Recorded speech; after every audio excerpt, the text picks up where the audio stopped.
नमस्ते। हेलो। फिर से स्वागत है आपका सक्सेस मेथड की क्लास के ऊपर। मैं आनंद आपका फिर से स्वागत करता हूं। आपकी क्लास के लगभग 39 कंसेप्ट हो चुके हैं। कोशिश करूंगा कि आपके 150 कंसेप्ट एग्जाम से पहले 2 दिन पहले या 1 दिन पहले आपके शुरू खत्म हो जाए। पूरी कोशिश करते हैं कि आपके लगभग जितना भी मैं कंसेप्ट कराऊं उसमें सारा आपका जितना भी एग्जाम है 120 मार्क्स का, मतलब 120 क्वेश्चन जितने भी हैं आपके सारे उसके अंदर कवर हो जाएंगे। ठीक है, ओके।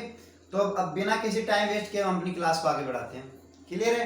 तो आज का जो आपका टॉपिक है, सबसे पहले मैं उठा रहा हूं कुछ एक नया जो मेरे से मिस हो गया था कॉम्प्लेक्स नंबर में। कुछ है तो नया, हाँ क्वेश्चन आया हुआ है इसलिए उसको मैं अपना कंसेप्ट मानता हूं।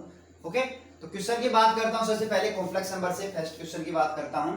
तो आपका कॉन्सेप्ट नंबर तो कौन सा है? कॉन्सेप्ट 40 है। ठीक है, कॉन्सेप्ट 40 है। कॉन्सेप्ट 40 से क्वेश्चन आ रहा है जी, logarithm of a complex number, मतलब कि कॉम्प्लेक्स नंबर का भी लॉगरिथम हो सकता है। बड़ी अच्छी चीज है यार ये तो, कॉम्प्लेक्स नंबर का भी लॉगरिथम हो सकता है। मतलब कि डायरेक्ट क्वेश्चन आ जाता है कि व्हाट डू मीन, नहीं आपका कोई भी एक वो दे देगा x प्लस आइटा y की फॉर्म में कोई भी कॉम्प्लेक्स नंबर दे देगा, तो आपको डायरेक्ट पूछेगा हाँ भाई बताओ इसका लॉग क्या होगा इस कॉम्प्लेक्स नंबर। मतलब मींस जैसे मैंने टेकन एग्जांपल कि x प्लस आइटा y, मैंने कोई एग्जांपल ले लिया, इसका लॉग निकालो। मींस लॉग ऑफ z निकालना है, तो लॉग ऑफ z का आप डायरेक्ट फॉर्मूला लिखे 1/2 log of x square plus y square plus iota 2k pi plus tan inverse y by x, ये लिखें।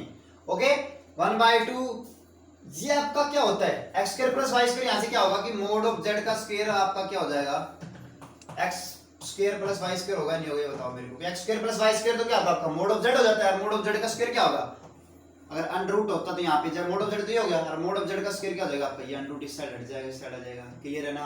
आप कर सकते हो, नहीं कर सकते?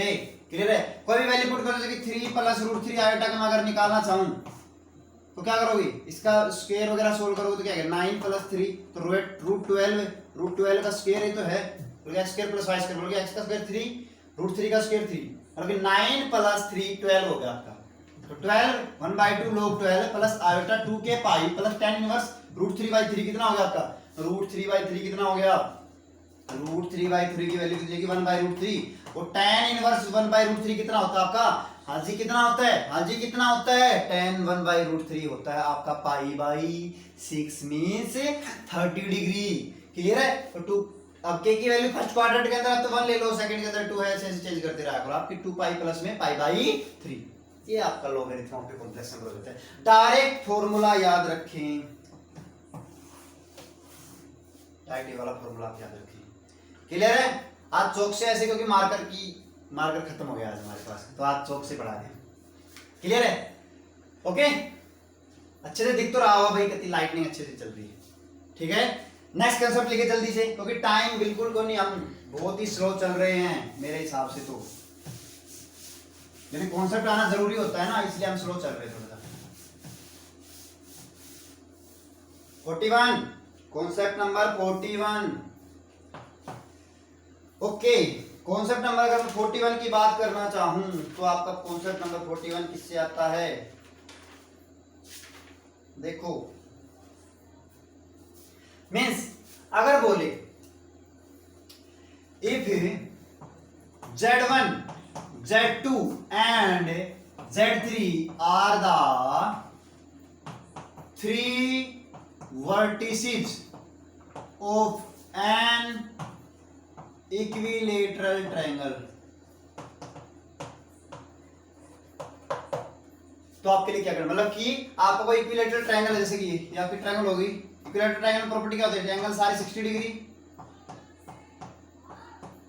और आपका ये Z1 दे रखा है, ये Z2 दे रखा है, Z3 दे रखा है, तीनों वर्टिसेस दे रखे हैं। तो क्या निकालना आपको, उसके बीच में कोई कंडीशन निकालनी। तो अगर आपकी जो कंडीशन होती है, अगर ये आपके Z1 Z2 Z3 equilateral triangle के वर्टिसेस हैं, तो Z1 का स्क्वायर प्लस Z2 का स्क्वायर प्लस Z3 का also square is equal to Z1 into Z2 plus Z2 into Z3 plus में Z1 into Z3।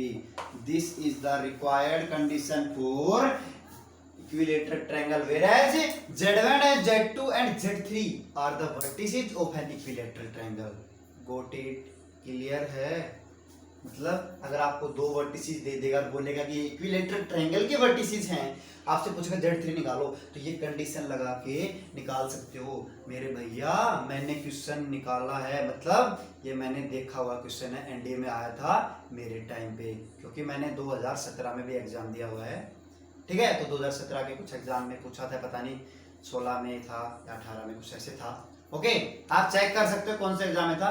Previous year के concepts को लेकर मैं आपके सारे वीडियो वगैरह बना रहा हूँ यहाँ पे, कि प्रीवियस ईयर तो पीछे के जितने भी टॉपिक मैं उठा रहा हूँ, अब होने के बाद दोबारा जो मैं किसी चैप्टर पे दोबारा जा रहा हूँ, इसका मेन मतलब ये है कि कुछ खो गया था उसके अंदर, जो हम निकालने की कोशिश कर रहा हूँ मैं। ठीक है ना, ये याद रखिए। क्लियर? Okay, thank you.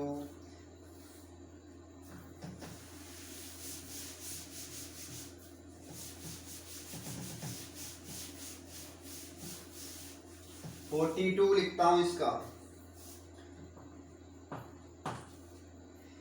42 बड़ा ही इंटरेस्टिंग है। लो, क्वेश्चन ये पूछा गया है, the product of all nth roots of unity, मतलब कि nth के, मतलब कि कोई भी एक वन, मतलब कि वन के n रूट्स निकालूंगा मैं, तो कितने होंगे आपके, कितने मतलब कि जो भी रूट्स बनेंगे उनका प्रोडक्ट की वैल्यू कितनी होगी आपकी, ये देखना आपको। ठीक है, मींस जैसे आपके x इज इक्वल टू, आप करते हो 1 का nth रूट निकालते हो, मतलब कि 1 का स्क्वायर रूट निकालते हो, x इज इक्वल टू 1 की पावर 1/3, मतलब कि क्यूब रूट ऑफ यूनिटी करते हो, तो स्क्वायर रूट में तो आपकी वैल्यू क्या आती है 1 और -1, क्योंकि अगर 1 और +1, मतलब अगर आप किसी भी नंबर का स्क्वायर रूट करते हैं 1 का करेंगे तो क्या आएगा आपका +-1 लिखते हैं, तो 1। दूसरा अगर क्यूब रूट ऑफ यूनिटी करते तो आपकी एक वैल्यू एक आती, दूसरी ओमेगा, तीसरी ओमेगा स्क्वायर, तो इनका प्रोडक्ट निकालना कितना होगा, nth रूट का प्रोडक्ट निकालना है। तो मैं ऑप्शन दे देता हूं आपको। पहला ऑप्शन है 1, दूसरा ऑप्शन है -1, तीसरा ऑप्शन है -1⁻n−1, चौथा ऑप्शन है आपके पास है 0। गाइस प्लीज टेल मी, बहुत ही इंटरेस्टिंग चीज है। ठीक है ना, अगर आप सोचिए, थोड़ा सा दिमाग लगाएं, तो कोई हार्ड चीज नहीं है, बस आपके थोड़े से मतलब कि आसपास घूम तो रही है चीज, बट आप देख नहीं पा रहे, नजरअंदाज कर चुके हैं इस चीज को। थोड़ा ध्यान दे इस चीज के ऊपर। अगर स्क्वायर रूट था तो इसका प्रोडक्ट कितना हो रहा था, -1 हो रहा था। अगर मतलब कि इनके रूट्स का मल्टीप्लाई करो तो कितनी वैल्यू आ रही है, -1 आ रही, नहीं आ रही। इनके क्यूब्स का मल्टीप्लाई करो, मतलब ओमेगा क्यूब की वैल्यू कितनी होती है 1। स्क्वायर रूट पे नेगेटिव, क्यूब रूट पे पॉजिटिव, इसी तरीके फोर्थ रूट पे नेगेटिव, फिफ्थ रूट पे फिर पॉजिटिव, सिक्स्थ रूट पे नेगेटिव, सेवंथ रूट पे फिर पॉजिटिव। मतलब E1 पे तो आपका क्या आ रहा है, नेगेटिव माइनस आ रहा है, और ओड पे आपका प्लस का 1, मतलब -1 आ रहा है, और ओड पे आपका 1 आ रहा है पॉजिटिव। तो मींस अगर मैं nth की बात करूंगा तो nth पे कितना आएगा, ये हो जाएगा। मतलब अगर मैं बात करूं फिफ्थ पे कैसा आना चाहिए भाई, ओड पे मैं बता पॉजिटिव आनी चाहिए, तो पॉजिटिव लिखो। 5 -1, तो -1 की पावर 4, तो क्या होगा, पॉजिटिव हुआ नहीं हुआ, तो ये nth के लिए कंडीशन होगी। अगर बात करें कि 100th रूट के लिए निकालो, आप 100 के लिए निकालो कि आप the product of all 100th root of unity, तो क्या होगा, x1 की पावर नहीं, -1 की पावर 100 -1, मतलब -1 की पावर 99, कितना होगा, -1 आएगा, क्योंकि किसी भी नेगेटिव की पावर क्या आती है आपकी, अगर नेगेटिव की पावर आपने ओड ले रखी तो आपका वो नंबर नेगेटिव बनता है, नेगेटिव की पावर आपने इवन ले रखी तो आपका वो नंबर पॉजिटिव हो जाता है। This is the simple very very simple बात। ठीक है, कर सकते हैं इस चीज को, क्लियर है, समझ में आया। इस चीज को मैंने क्या किया कि nth रूट निकाला है, मतलब कि nth का मतलब कोई भी n हो सकता है, कोई भी नंबर, मतलब कि स्क्वायर रूट में कितने होते हैं वैल्यू, -1 + 1, इनका प्रोडक्ट -1 आता है। क्यूब रूट में 1 ओमेगा स्क्वायर, इनका प्रोडक्ट करूं तो ओमेगा क्यूब होता है, 1 वैल्यू होती है, ओमेगा क्यूब की वैल्यू पता आपको 1 होती है। तो मतलब ओमेगा क्यूब रूट में पॉजिटिव, स्क्वायर रूट में नेगेटिव, इसलिए 1/4 करूंगा इसकी पावर, इसके रूट कुछ बनेंगे, कुछ भी बनेंगे, 1 अल्फा स्क्वायर, कुछ अल्फा स्क्वायर अल्फा क्यूब, इनका जो प्रोडक्ट होगा कितना होगा, अल्फा की पावर 5 और ये 6, जितना भी हो क्या हो उसकी वैल्यू -1 होगी। ठीक है, मतलब E1 पे तो -1 प्रोडक्ट और ओड पे आपका +1। ठीक है, याद रखिए इस चीज को, काफी इंटरेस्टिंग चीज है, मिस हो रही थी हमसे।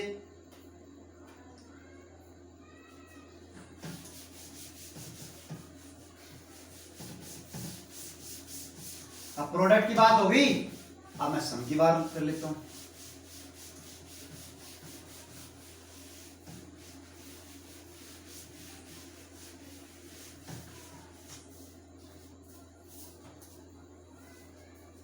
सम की बात कर लेता हूं।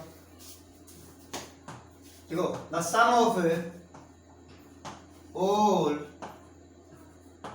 all roots of nth root of unity, मतलब कि मैं आपके रूट मान लेता हूँ कि 1 plus omega square plus h square plus omega power n minus, इनका सम कितना होगा। ए ले लेता हूँ मैं, क्या आपका ए मैं ले लेता हूँ 0, पी आपका 1, सी आपका -1, डी आपका -1 raise to power n minus 1। ये बताइए मेरे को, बताएं इस चीज को।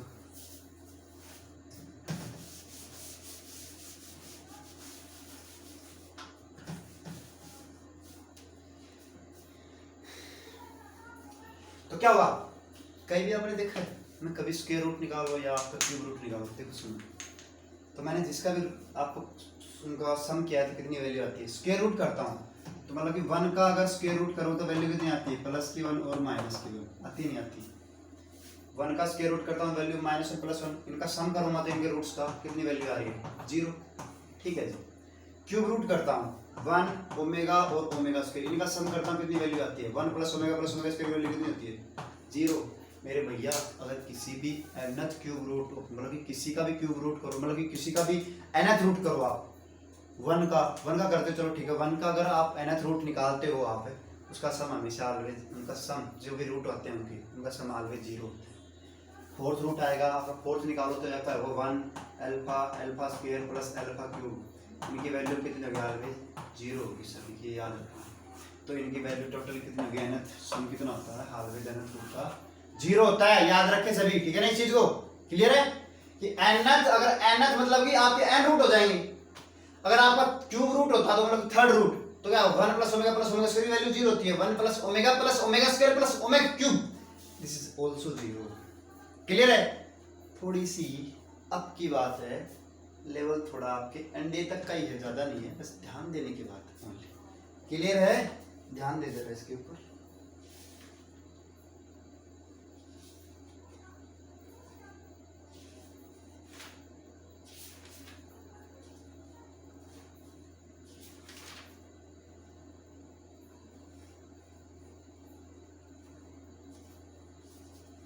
अगली बात लिखें, कॉम्प्लेक्स नंबर से ही अगला क्वेश्चन भी।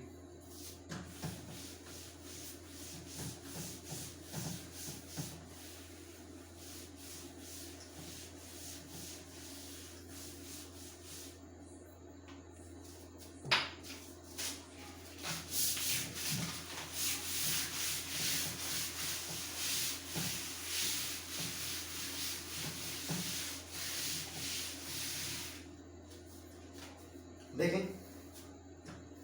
बोलेगा आपसे कि Z1, Z2 और Z3 ये तीनों vertices of N isosceles triangle,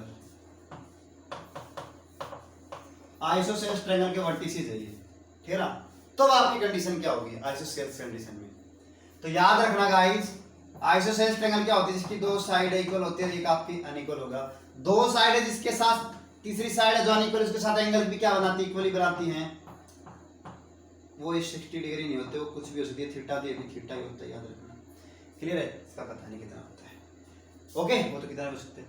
तो अगर Z1, Z2 और Z3 अगर इसके रूट हो जाते हैं, उसके लिए कंडीशन लिख लो, क्या होगी आपकी,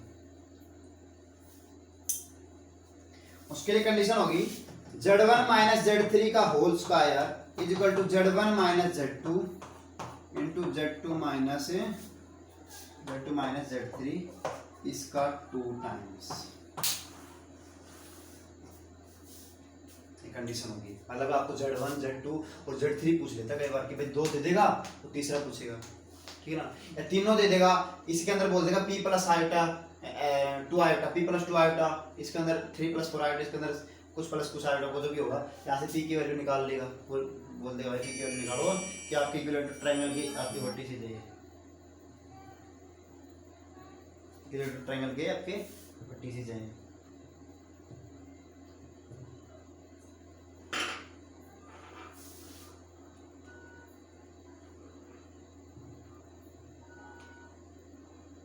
ठीक है जी, ओके ठीक है। तो ये आपका क्या होगा, किसके लिए कंडीशन होगी, आइसोसेलेस ट्रायंगल के लिए कंडीशन होगी।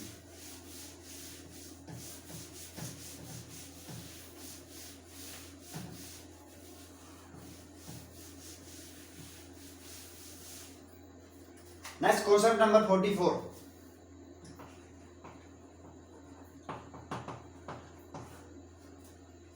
हाँ जी, अब थोड़ा चलते हैं आगे, क्वालिटी इक्वेशन की तरफ चलते हैं थोड़ा सा।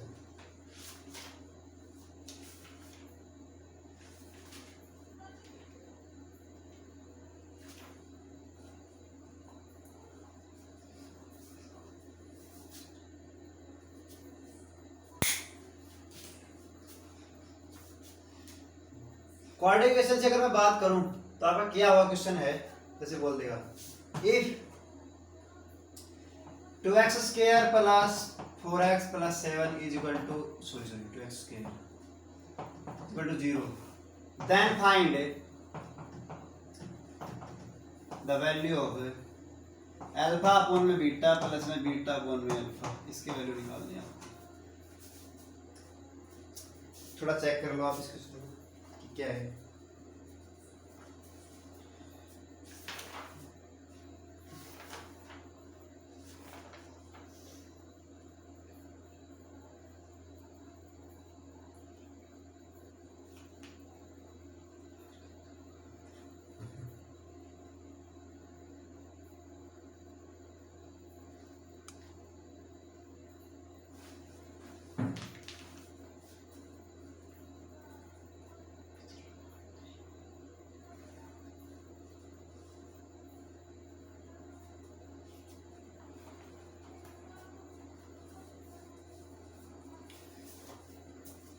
देखो इसको सोल्व करते हैं। देखें अगर इसको मैं सॉरी एक चीज मैंने दी नहीं सब कंडीशन की, अल्फा और बीटा इसके रूट है, ये तो अंडरस्टूड होना चाहिए, मैंने क्वेश्चन करा रखा है इसके पहले, अल्फा और बीटा इसके रूट है। देखो अगर इस कंडीशन को मैं सोल्व करता हूं तो क्या होगा, एलसीएम आपका अल्फा इनटू बीटा और ऊपर क्या बनेगा आपका alpha square plus beta square बना नहीं बना। इतना टाइम नहीं कि हर चीज को समझाया जाए, ध्यान से दें। इसको मैं क्या ले सकता हूं, अल्फा प्लस बीटा का whole square minus 2 alpha beta लिख सकता हूं, ये नहीं लिख सकता, divide by alpha into beta. Alpha plus beta value कितनी है यहाँ से, सम ऑफ रूट्स -4/2 मतलब कि माइनस बी बाई ए, तो -4/2 मतलब क्या होगा -2 हो गया, 2 का square 4, 2 into alpha into beta value 7/2, 7/2 alpha into beta value 7/2, 2 से 2 कट गया, क्या होगा माइनस का 3 तो ऊपर बच गया, नीचे 7/2 है तो 7 का 2 ऊपर चला गया, -6/7 आ गया इसका आंसर। ठीक है ना, इतना दिमाग नहीं लगाना, इतना टाइम नहीं लगाना, दिमाग तो लगाओ पर जितना लगा सकते हो आप, लेकिन टाइम नहीं लगाना बिल्कुल भी। Next question, next next next, जल्दी जल्दी जल्दी।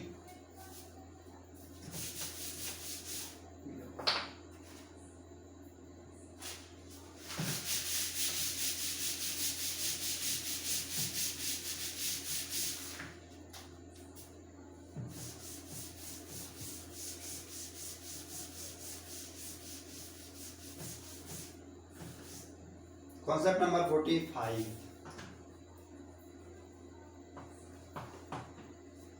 ओके, आपसे पूछेगा कि 2z-1 into 2 times of z-4 ये हो गया, और z यहां पे आपका कोई भी एक कॉम्प्लेक्स समझ है,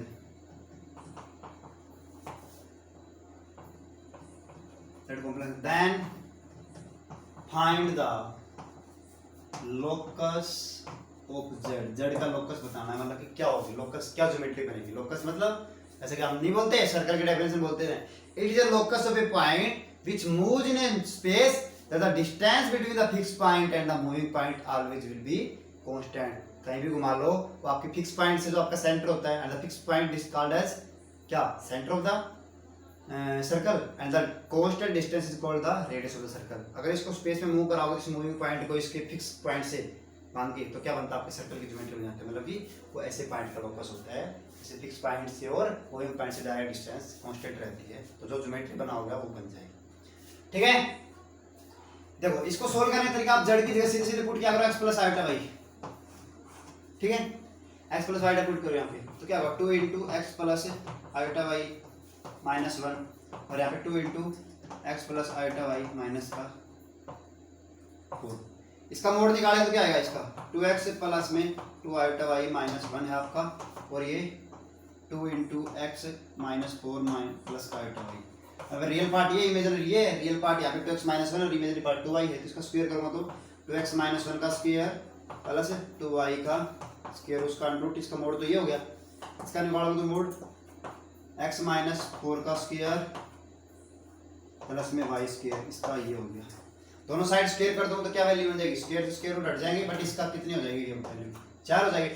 तो क्या बच गया आपका यहाँ पे 2x माइनस 1 का स्क्वायर प्लस 2y का whole square is equal to 4 into x minus 4 का स्क्वायर प्लस में y स्क्वायर, ये हो गया आपका। ठीक है, मैं थोड़ा रब कर देता हूँ, तो स्पेस हो गया इसके अंदर।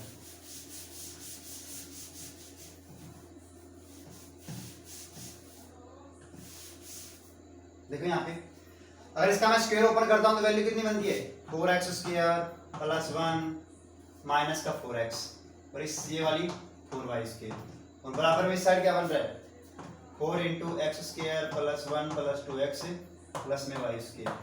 ठीक है, आपका यहाँ से 4x स्क्वायर और 4y स्क्वायर बनेगा, वो तो मैं कट कर देता हूँ इस साइड से, क्योंकि बराबर की साइड है। इस साइड क्या बच गया 1 माइनस 4x बच गया इस साइड आपका, और उस साइड कितना बचा 4 प्लस 8x, ये बच गया आपका, ये बना है 4 प्लस 8x। सॉरी गड़बड़ हो गया क्या, अच्छा x माइनस 4 का स्क्वायर था ना, ये गलती से हो गया, तो x के बाद 16 ये हो गया आपका, और कितना हो जाएगा माइनस का 8x हो जाएगा, सॉरी माइनस का 8x होगा तो कितना होगा ये माइनस का 32x, और ये 16 चौके 64 हो जाएगा, सॉरी। तो आपका 32 इस साइड आ जाएगा, उस साइड चला जाएगा तो कितना बचेगा, इस साइड आपका 28x बचेगा और इस साइड आपका 63 बचेगा, तो x की वैल्यू कितनी आ गई 63/28, मतलब कितना बच गया 9/4, 7 से कट जाएगा, ठीक है ना।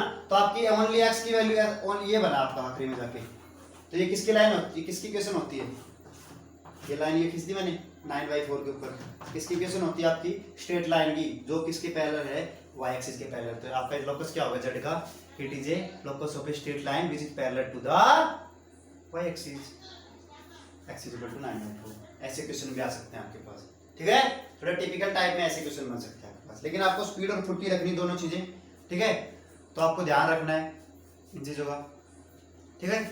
ओके, अब टाइमिंग बचा कि आपके पास 45 कंसर्ट मैं करवा चुका हूँ, कोशिश करूँगा आपकी एक एक दो क्लास लगातार कंटिन्यू लगाऊँ आपसे, जिससे आपका कंसेप्ट जल्दी क्लियर हो जाए सारे, ठीक है जी। अच्छा, एक बात तो और ध्यान रखिए, तैयारी अपने अच्छे से गार्ड के करें, ठीक है, क्योंकि टाइम आपके पास बहुत कम बचा, सारा लगभग 10 से 12 दिन ही बचे हैं, ओके। एग्जाम से 5-6 दिन पहले तो इंसान को थोड़ा बहुत रिलैक्स भी चाहिए, क्लियर है, ओके। बाकी बातें हम जो भी आपके एग्जाम से रिलेटेड होंगे मैं बाद में बताता रहूँगा, ठीक है। तो ध्यान देते रहे, अच्छे से पढ़ते रहे और जुड़े रहे हमसे, ठीक है। थैंक यू वेरी मच, जय हिंद।